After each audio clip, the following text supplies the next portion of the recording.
कवित्ववाराः निशाकराभ्यां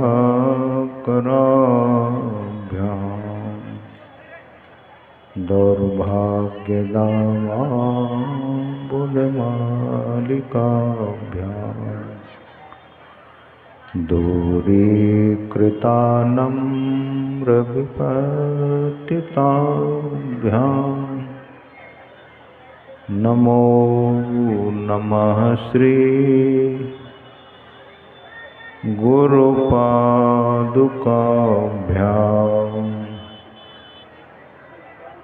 ज्ञानशक्ति समारूढ़ः तत्त्वमानो विभूषितः भक्तिमुक्ति प्रदायक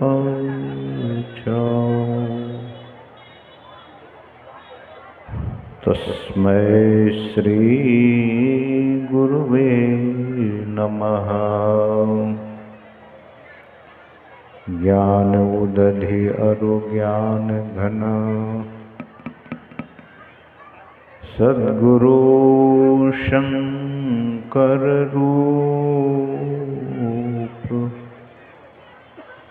नमो नमो बहुबारहि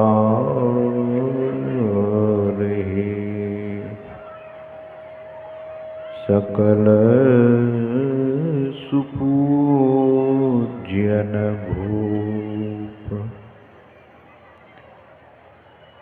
मूकं करोति वाचालं पंगुं लंघयते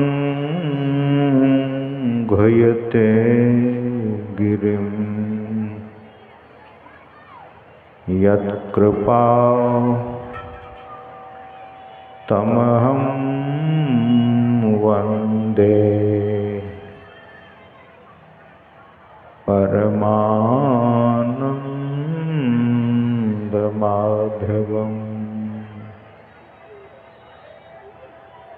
बोलिए श्री सद्गुरु महाराज की जय।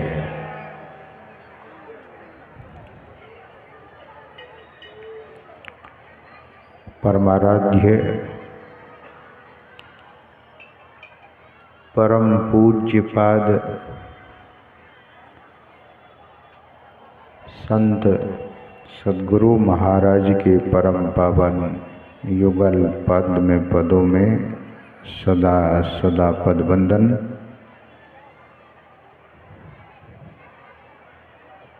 मंच पर उपस्थित सरलता के प्रतिमूर्ति श्रद्धेय स्वामी बोधानंद जी महाराज,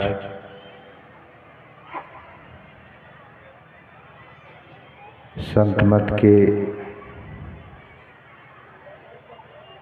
युवा सन्यासी विद्वान महात्मा श्रद्धेय स्वामी ज्ञान शेखर जी महाराज,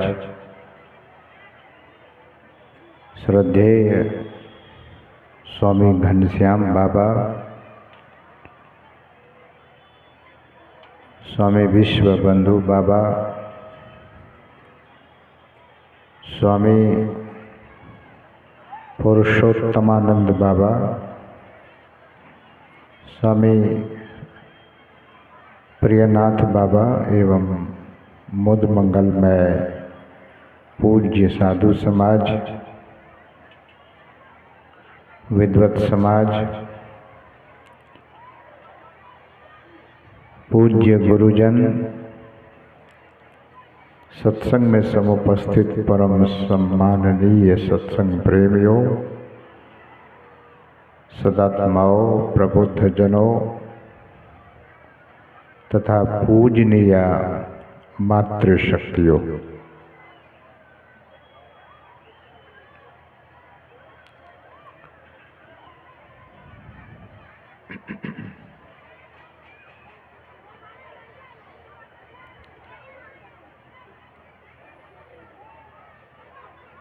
सद्गुरु महाराज के वचन में आया है,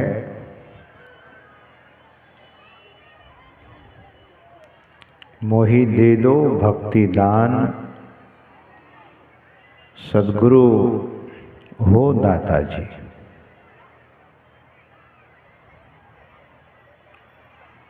और हम आप मिलकर सद्गुरु से मांगते हैं, प्रेम भक्ति गुरु दीजिए, विनवों कर जोड़ी। पल पल छोह न छोड़िए, सुनिए गुरु मोरी।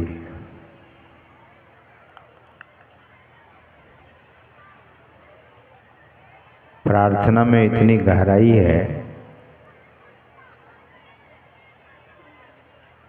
कि जैसे माँ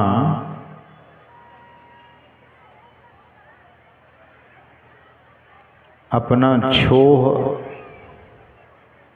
बच्चा के, अपने पुत्र के प्रति, अपनी पुत्री के प्रति रखती है, लेकिन माँ जब सो जाती है तब वो छोह उनका समाप्त हो जाता है। जगने पर फिर छोह करती है, स्नेह करती है। लेकिन संत सद्गुरु कभी सोते नहीं हैं। सोते भी हैं तो किस तरह से? सोवई निद्रा तजी योगी। ये कैसा सोना हुआ है सज्जनों? सोते तो हैं लेकिन निद्रा तजी।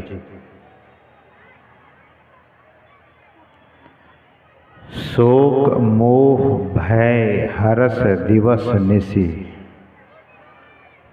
देश काल तह नाही।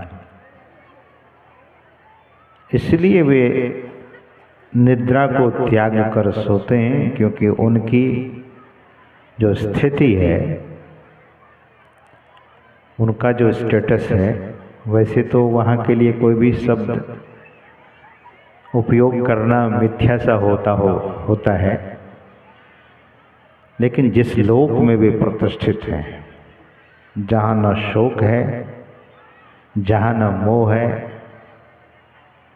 जहाँ न भय है, जहाँ न दुख है, जहाँ न उदासी है,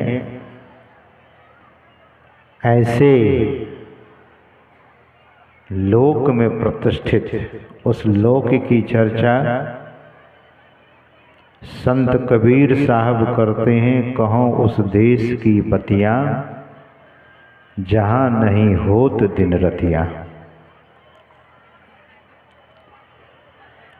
भगवान श्री कृष्ण कहते हैं गीता में, न तद्भास्यते सूर्यो न शशांको न पावकः, यद गत्वा न निवर्तन्ते तद्धाम परमं मम। अर्जुन, that's my realm,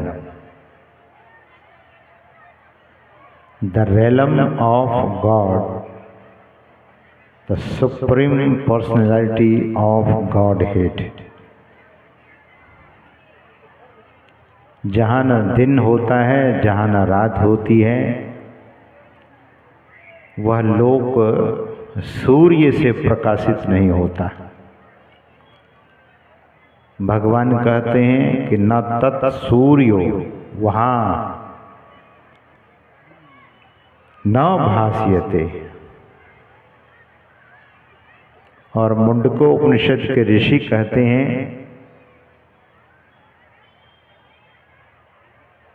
कि न तद्भास्यते सूर्यो न चंद्र तारकम, नेमा विद्यतो कुतो अयम अग्नि।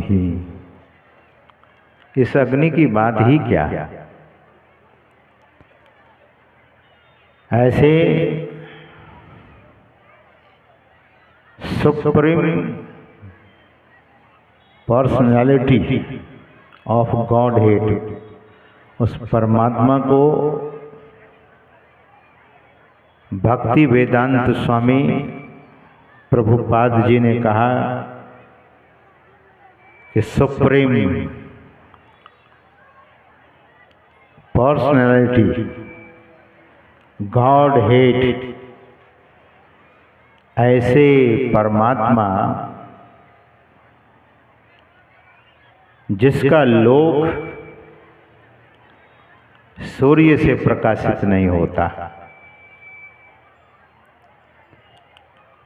और श्रुति भगवती कहती है न चंद्र तारकम,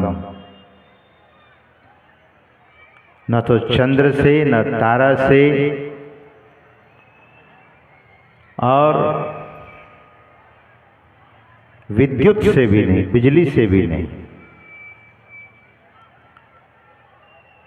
और श्रुति भगवती कहती है कि कुतो अयम अग्नि ही, इस अग्नि की बात क्या।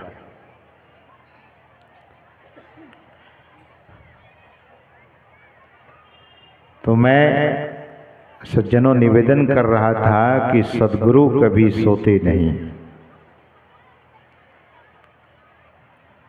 सद्गुरु महाराज की वचन में उनकी प्रामाणिक वाणी है, जागृत जिंदा सद्गुरु जग में।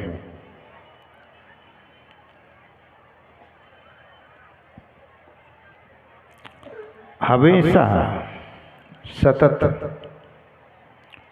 जागृत हैं वे। संसार के लोग तो सो जाते हैं सज्जनों। दुनिया के बहुत सारे ऐसे प्राणी हैं जो सो जाता है, लेकिन जगा हुआ कौन रहता है।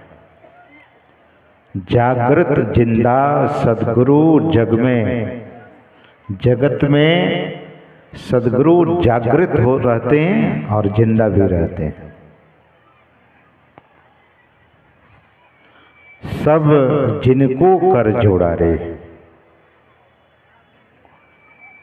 सज्जनों, वहीं भक्ति एग्जिस्ट करती है, वहीं भक्ति का अस्तित्व है, भक्ति वहीं है। इसीलिए प्रेम भक्ति गुरु दीजिए, और इसीलिए मोहि दे दो भक्ति दान सद्गुरु हो दाता जी। भक्ति के दाता कौन है? The donor of devotion is only one, Sant Sadguru. No one is there who can give us such a great thing. क्या है वो? भक्ति है। कोई नहीं दे सकता। मोहि दे दो भक्ति दान सद्गुरु हो दाता जी। दुनिया में दान कौन लेता है? ये साधु महात्मा लोग भी दान लेते हैं और सद्गृहस्थ उन्हें दान देते हैं। लेकिन सद्गृहस्थ तो द्रव्य का दान देता है और संत सद्गुरु भक्ति का दान देते हैं। जीव की स्थिति क्या है? हम भक्ति की मांग क्यों करते हैं? तो 10 दिशी विषय जाल से हूं घेरो, अटरत नहीं अज्ञान। 10 दिशाओं से विषय जाल से यह जीव घिरा हुआ है। 10 दिशाओं से, पूरब पश्चिम उत्तर दक्षिण, ऊपर नीचे, वायव्य नैऋत्य और अग्नि ईशान, ये सब मिलाकर 10 दिशाएं होती है। ऐसी कहीं कोई दिशा नहीं है जहां विषय का जाल फैला हुआ नहीं है। इसलिए भक्त अपनी स्थिति का वर्णन करते हैं कि 10 दिशी विषय जाल से हूं घेरो, टरत नहीं अज्ञान। अज्ञान समाप्त नहीं होता है। और अज्ञान है कैसा? तो गाढ़ अविद्या प्रबल धार में भयहूं बही हैरान। गाढ़ अविद्या, एक विद्या माया होती है, दूसरी अविद्या माया होती है। अविद्या माया में संसार के सारे लोग पड़े हुए हैं और बहुत गाढ़, बहुत घना। और सज्जनों, विद्या माया की बात हम आप सुनते हैं। ये जो हम आप सत्संग सुन रहे हैं ये भी माया है, लेकिन विद्या माया है। ये माया क्या करती है? संसार से हम सबों को तार देती है। लेकिन जीव अविद्या माया में घिरा हुआ है। सद्गुरु महाराज कहते हैं कि मैं इस अविद्या से दूर होना चाहा, जगत के सगे संबंधियों पर बहुत विश्वास किया, जगत के सभी रिलेटिव्स को देखा। सद्गुरु महाराज तो कहते हैं कि जग के सब संबंधी ने देखे, तुम बिनु हित न महान। जगत के बहुत सगे संबंधियों को देखा, लेकिन आपके जैसा कोई हित करने वाला मुझे नहीं दिखा। सज्जनों, अंत में उनकी वाणी में आया है, नात्म द्वैत से बाहर कीजय, न आत्म। दोनों शब्दों को मिला देंगे तो नात्म शब्द बनता है। यानी आत्मा में नहीं, अनात्मा में फंसा हुआ हो, संसार के प्रपंचों में फंसा हुआ हो, संसार के माया और मोह में फंसा हुआ हो, द्वैत में पड़ा हुआ हो। अद्वैत की सिद्धि होनी चाहिए। और अद्वैत की सिद्धि कैसे होगी? अद्वैत का ज्ञान कैसे होगा? तो सद्गुरु महाराज के वचन में उनकी आरती है।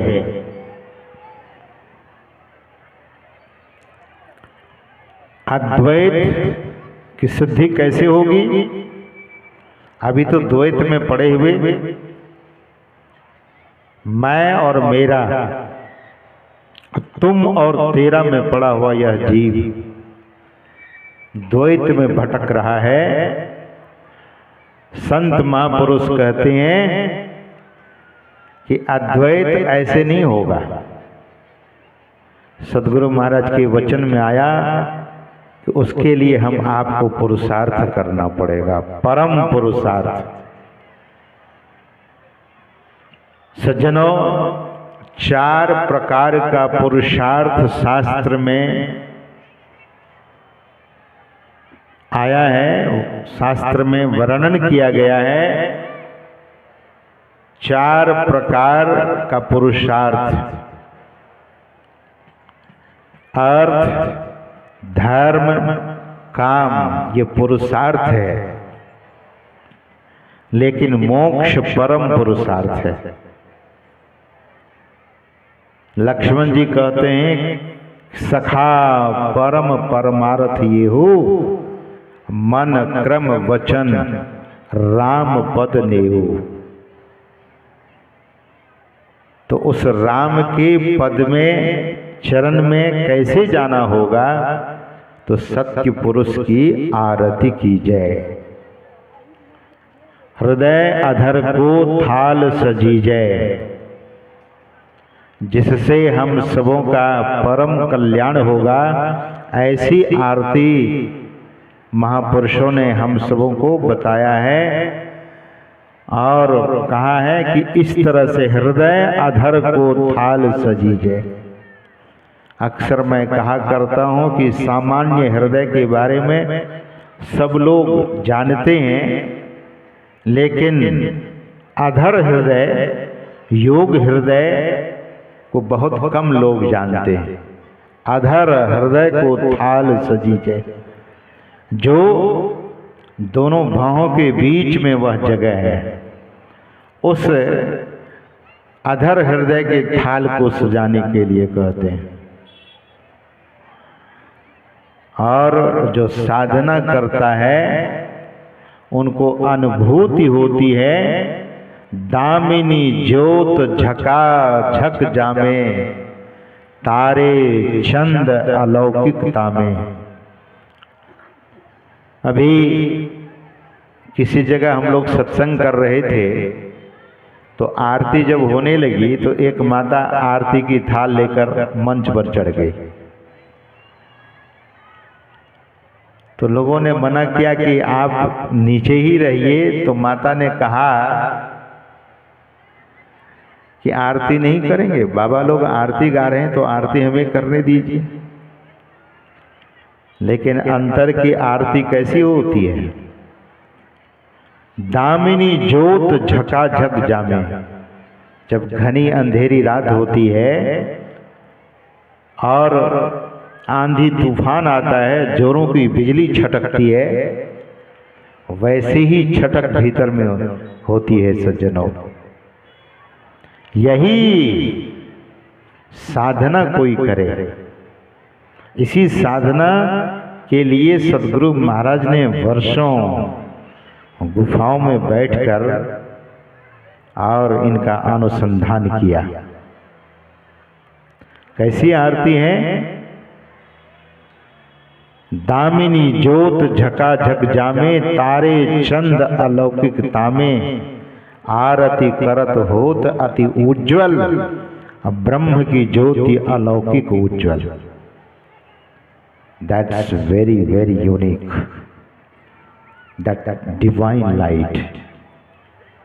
The day, the moment you are going to have such a divine light, then life become itself divine. दिव्यता लाई नहीं जाती है, दिव्यता जीवन में आ जाती है जो संतों के बताए हुए आरती को करते हैं। तो अद्वैत की बात और द्वैत की बात मैं आपको सुना रहा था, तो सद्गुरु महाराज आगे वर्णन करते हैं कि आरती करत होत अति उज्ज्वल, ब्रह्म की ज्योत अलौकिक उज्ज्वल, सन्मुख बिंदु में दृष्टि समावे, अचरज आरती देखन पावे।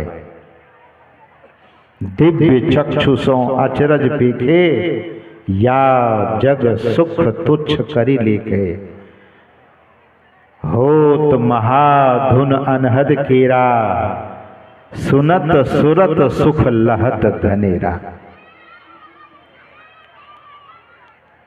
केवल संत मत सगुण साकार की बात नहीं करता है सज्जनों।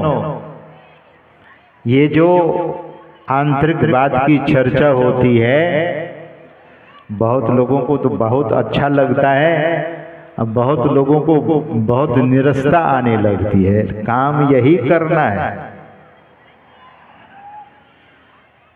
महापुरुष कहते हैं कि वो सुख दुनिया में कहीं नहीं है। और सद्गुरु महाराज कहते हैं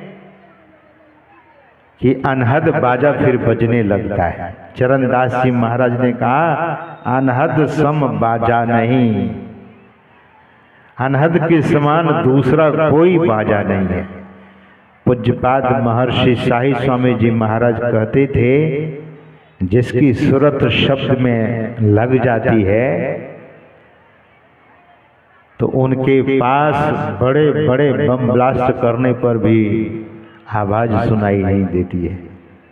ऐसा साधारण शब्द नहीं है। तो सज्जनों, महापुरुष कहते हैं कि आरती यही कर लीजिए या ऐसा अभ्यास कीजिए, तब आरती करते करते होत महाधुन अनहद केरा, सुनत सुरत लुक सुख लहत घनेरा। और आत्म अर्पी के भोग लगावे, सेवक सेव्य भाव छुटी जावे। हम प्रभु प्रभु हम एक ही होई, द्वंद्व और द्वैत रहे नहीं कोई। तब न द्वंद्व रहेगा न द्वैत का कोई भाव रह जाएगा। सज्जनों, द्वंद्व और द्वैत, द्वंद्व क्या है? सुख दुख कुछ भी नहीं, लाभ हानि कुछ भी नहीं, जीवन मरण कुछ भी नहीं। तब द्वंद्व से ऊपर जीवन हो जाएगा और द्वैत भाव से ऊपर उठ जाएंगे। मैं ही ऐसी आरती की जाए, भव मह जन्म बहोरी नहीं लीजिए। लेकिन मैंने तो सुना है बहुतों के, हम लोगों के पास बहुत भक्त लोग आते हैं तो वे कहते हैं कि महाराज कि बेटा नहीं हो रहा है, बेटा हो जाता तो बड़ा अच्छा होता। बहुत लोग कहते हैं महाराज फलाना रोग हो गया है, अगर आशीर्वाद मिल जाता तो बड़ा अच्छा होता। ठीक है, शरीर में रहते हैं, दुनिया में रहते हैं, दुनिया के कामनाओं से मनुष्य दूर नहीं होता, लेकिन इसे आध्यात्मिक नहीं कहा जाता, अध्यात्म नहीं कहा जाता। अध्यात्म तो कुछ और ही चीज है सज्जनों। बाबा साहब कहा करते थे, सुख दुख भोगते हुए एक दिन भी बिना अभ्यास किए बगैर मत रहो। संसार तो सुख दुख से मिश्रित है। भगवान बुद्ध ने कहने की कृपा की, यह संसार क्रंदन स्थल है, यहाँ जो आया वो सब रोया। सज्जनों, बुद्ध परंपरा में एक संत हुए मैत्रेय बुद्ध, उनके संबंध में वर्णन आया है कि जब उनका जन्म हुआ तो ठहाका मार करके हंस रहे थे मैत्रेय बुद्ध। आपने तो नहीं देखा होगा ऐसा कोई बच्चा जो जन्म लिया और ठहाका मार के हंसता हो। और सुना है जब उनकी मृत्यु हो रही थी तो मरते समय भी वे हंसते हुए शरीर का त्याग कर दिया। तो मैत्रेय बुद्ध के संबंध में ऐसा वर्णन आया है। महापुरुष लोग कहते हैं कि एक ऐसे संत हुए धरती पर जिनके आंखों में कभी आंसू आया नहीं, मतलब जीवन में कभी रोए नहीं। तो ऐसे संत हम आप कितना रोए, आंखों में कितनी बार आंसू आया होगा। लेकिन ध्यान दीजिए, एक बार हम लोग ऋषिकेश में संत मुरारी बाबू के कथा में बैठे हुए थे। ऋषिकेश में ही अध्ययन कर रहे थे। तो मुरारी बाबू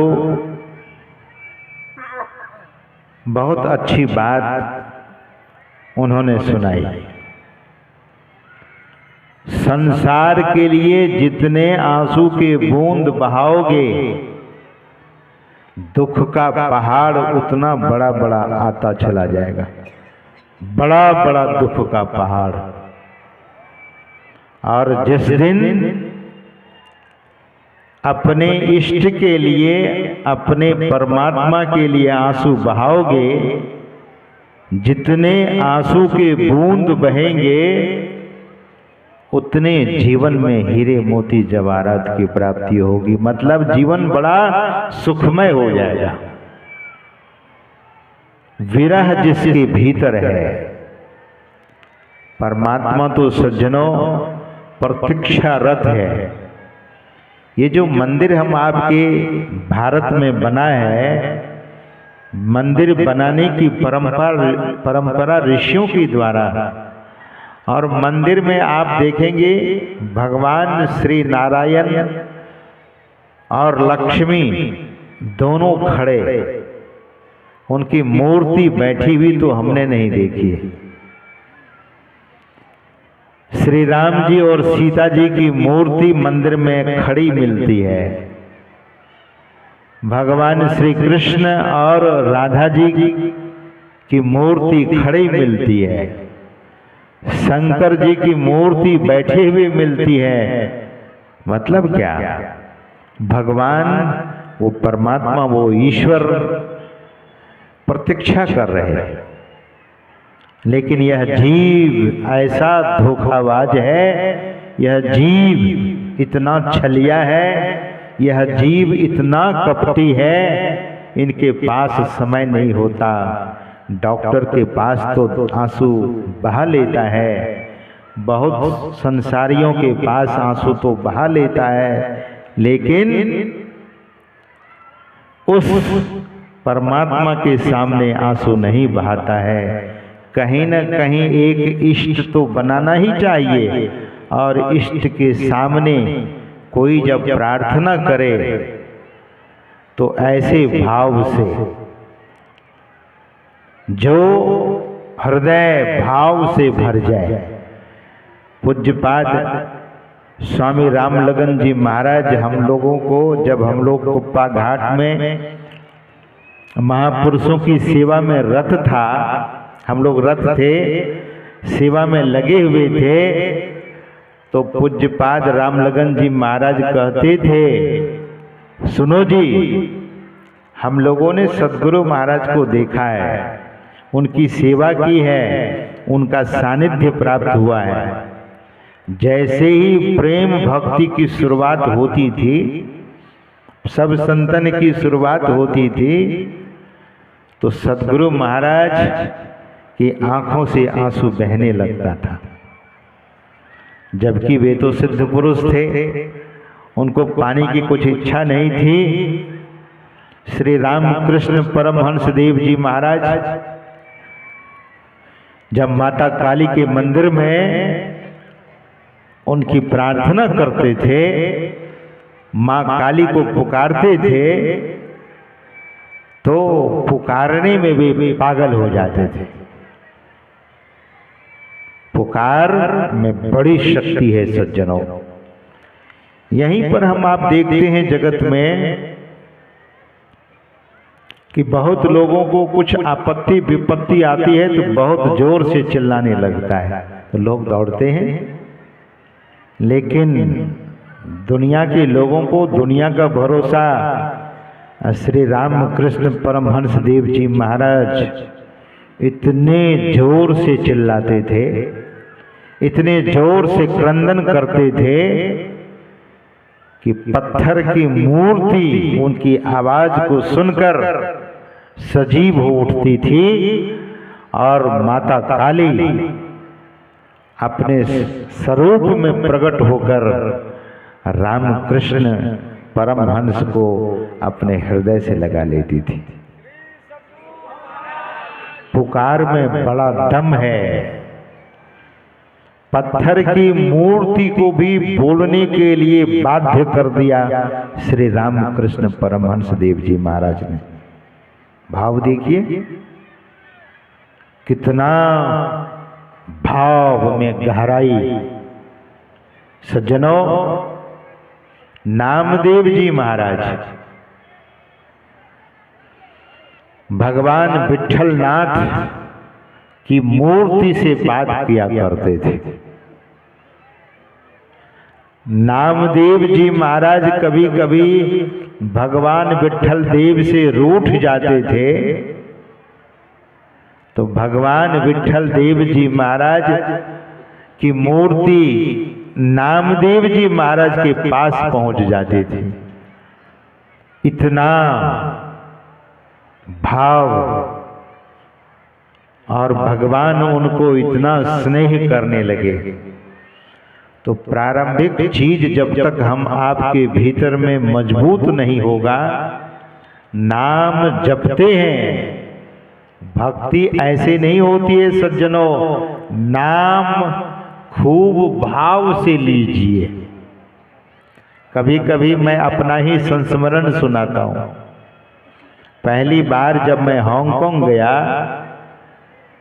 और जब एड्रेस गुम हो गया, जिस सज्जन के घर में जाना था, तो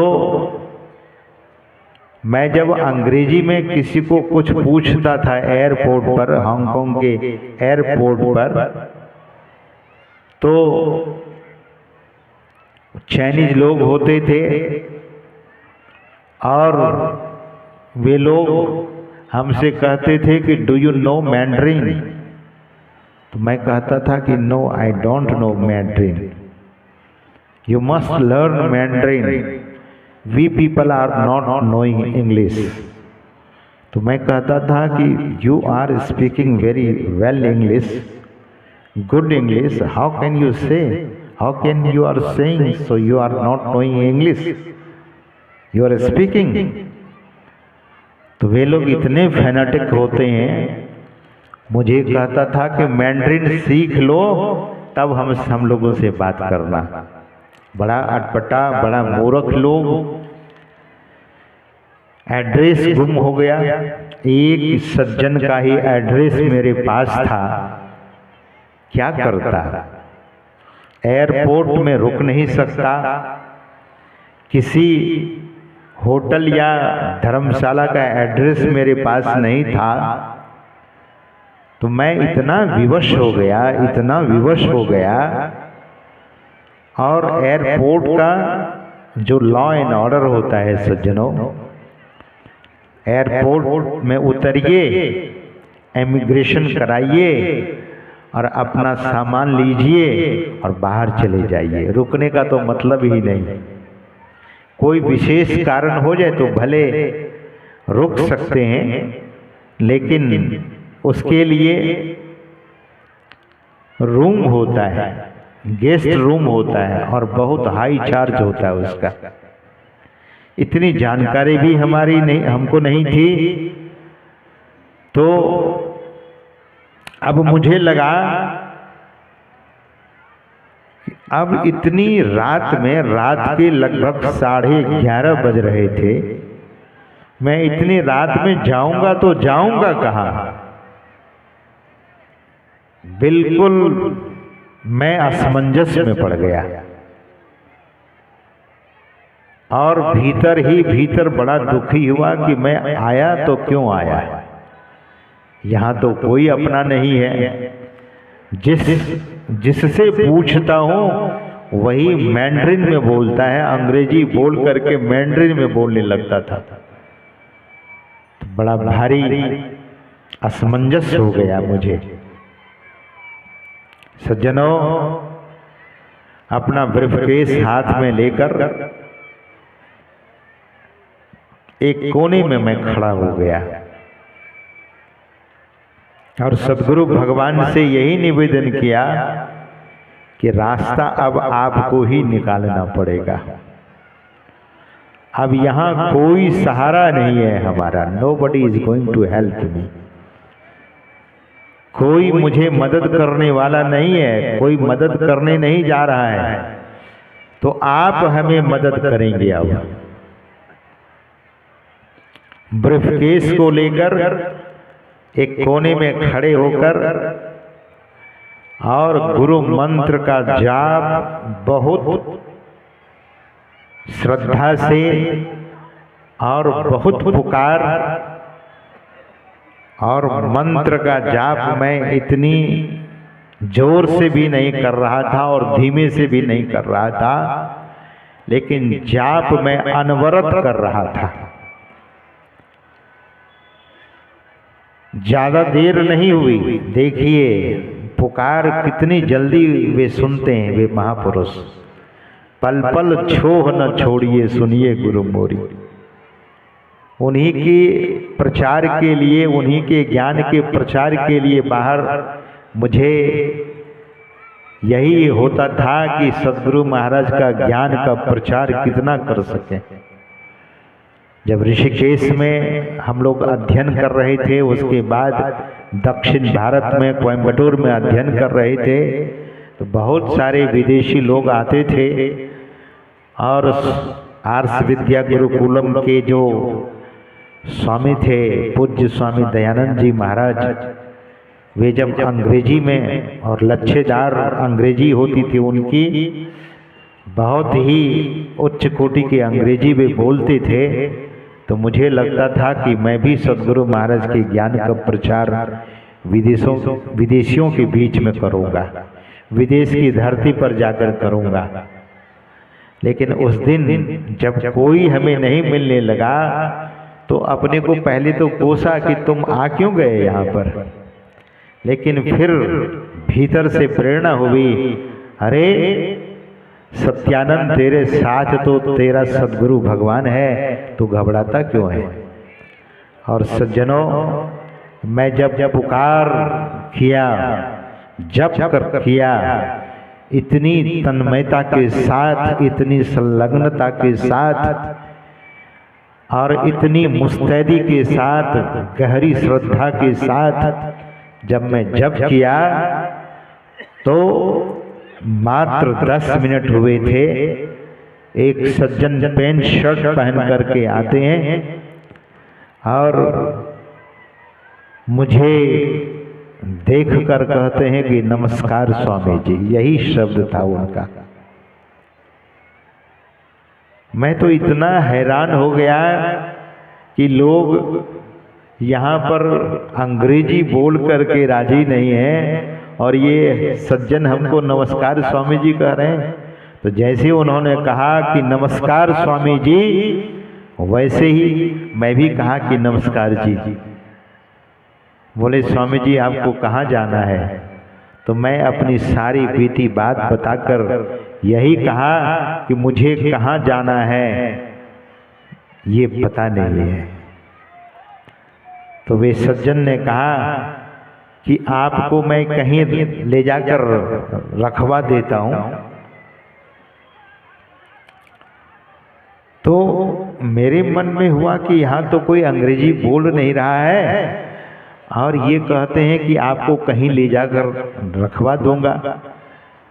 तो थोड़ा संशय हुआ, लेकिन मुझे लगा कि यहाँ रहकर तो हमारा भला होने वाला नहीं है। तो उन्होंने पूछा कि बस से जाना चाहेंगे कि ट्रेन से? तो मैंने कहा कि जिससे आप ले जाएंगे उसी से चला जाऊंगा। और सज्जनों, वे जो महापुरुष थे, मैं महापुरुष इसलिए कहता हूँ कि बाद में पता चलेगा, तो वे गए 2 टिकट लेकर के आए। एक अपने पास, एक टिकट हमें दे देते हैं। और उस समय डबल डेकर बस चलती थी, अभी भी चलती थी,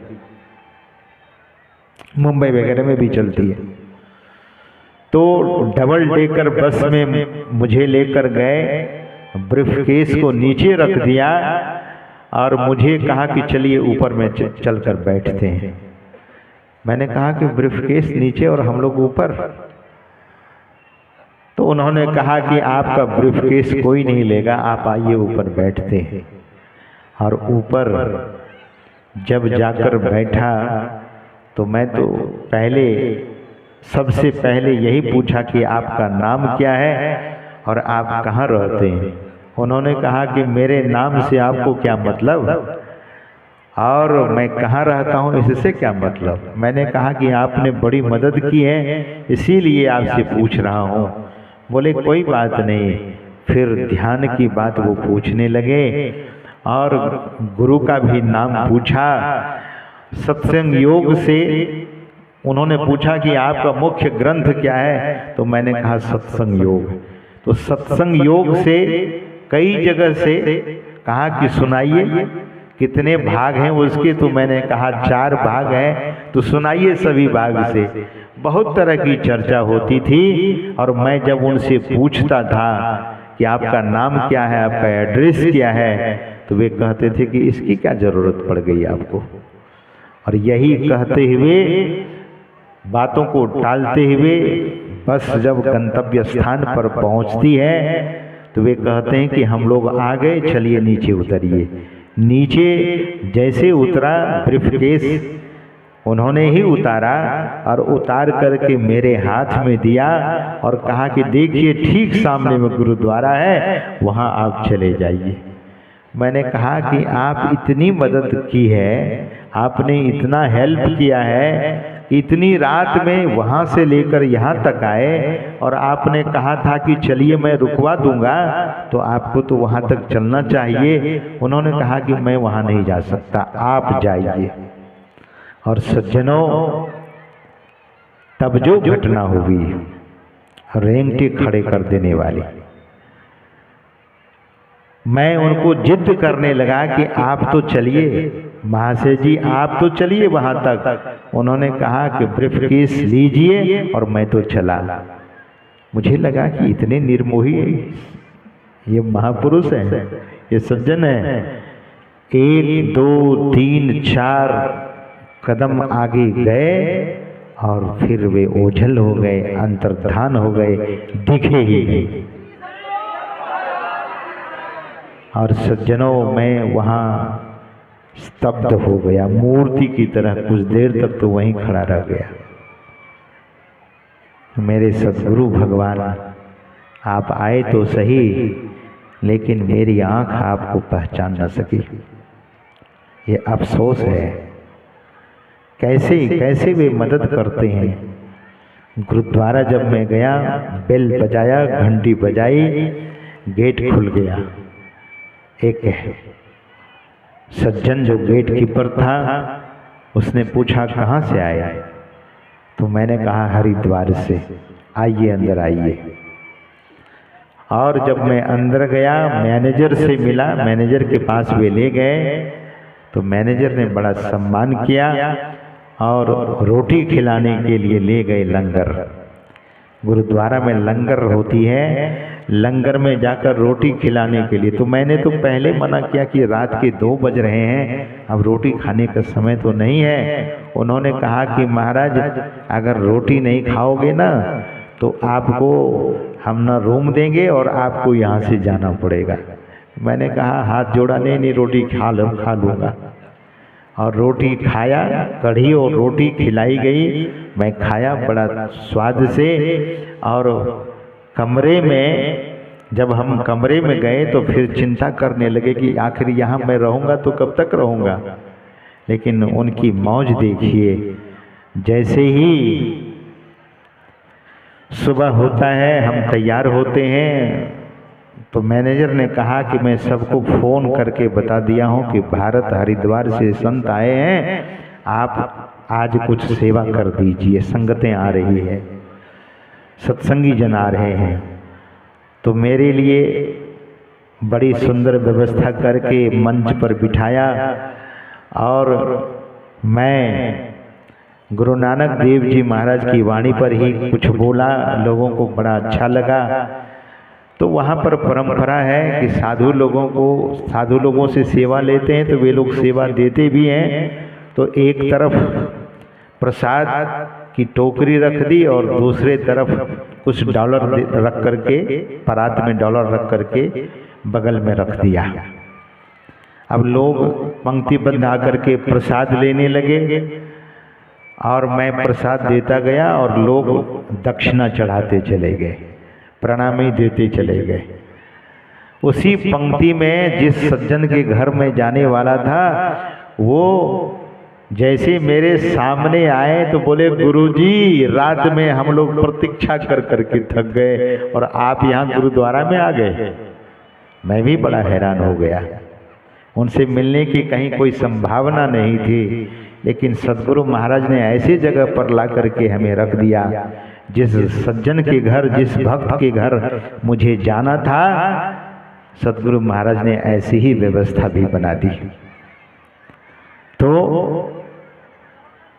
भक्ति की शुरुआत सदाचार से, सुचाचार से, शिष्टाचार से और नाम जप इतने गहरे रूप से हम सबों को करना चाहिए। सदगुरु महाराज ने तो जप की महिमा इतनी लिख दी है कि गुरु जाप जपन साचो तप सकल काज सारणम।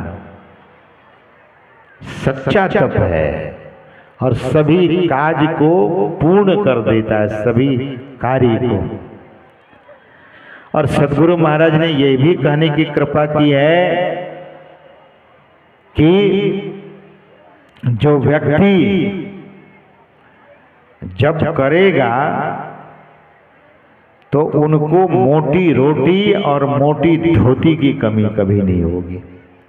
और मैं एक साधु के श्रीमुख से सुना था कुप्पा घाट में, अब वे नहीं रहे, भागलपुर से दक्षिण में उनका घर है, गांव का नाम बड़ा सुंदर है, मैं भूल गया हूँ।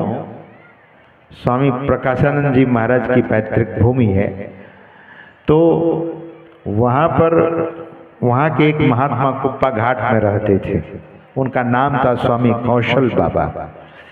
उन्होंने कहा, मैं अपने श्रीमुख से सदगुरु महाराज की वाणी को सुना है। सदगुरु महाराज कहते थे कि दुनिया में जिस दिन 1 रुपये में 1 चावल बिकेगा, ध्यान से सुनिएगा, मैं सदगुरु महाराज की वाणी सुना रहा हूँ।